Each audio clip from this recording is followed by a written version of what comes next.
রাম নারায়ণ রাম। সন্তান দলের দুরবস্থার প্রধান কারণ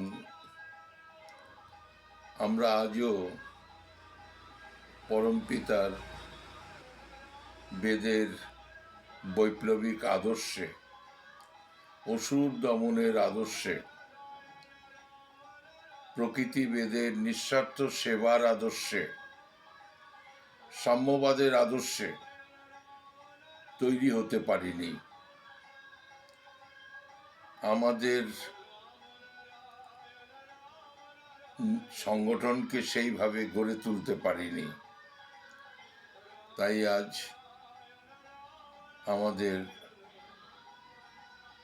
পরমপিতার বৈপ্লবিক আদর্শ, অসুর দমনের আদর্শে, নিঃস্বার্থ সেবার আদর্শে, সাম্যবাদের আদর্শে নিজেদের তৈরি করতে হবে এবং সমাজকে গড়ে তোলার কাজ করতে হবে। আদর্শ হচ্ছে প্রহরী, যা মানুষকে সত্য পথে চলতে শিখায়। আজকে আদর্শের বড় অভাব। আজকে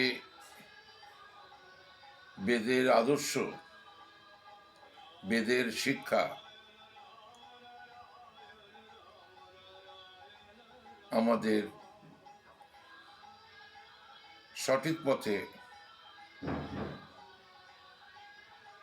চলতে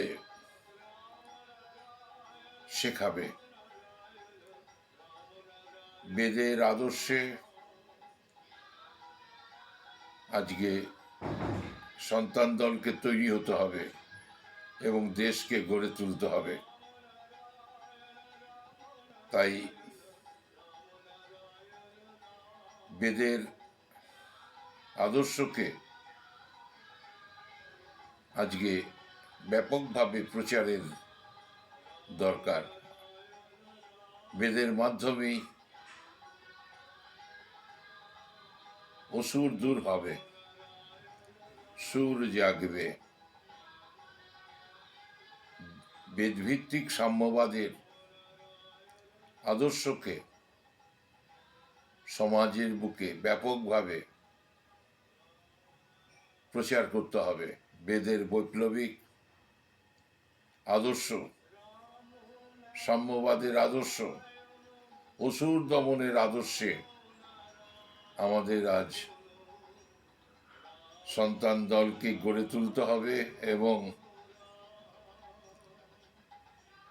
সমাজকে গড়ার কাজে আত্মনিয়োগ করতে হবে। আমাদের আজ এই কাজে আত্মোৎসর্গ করা দরকার। রাম ও নারায়ণ রাম।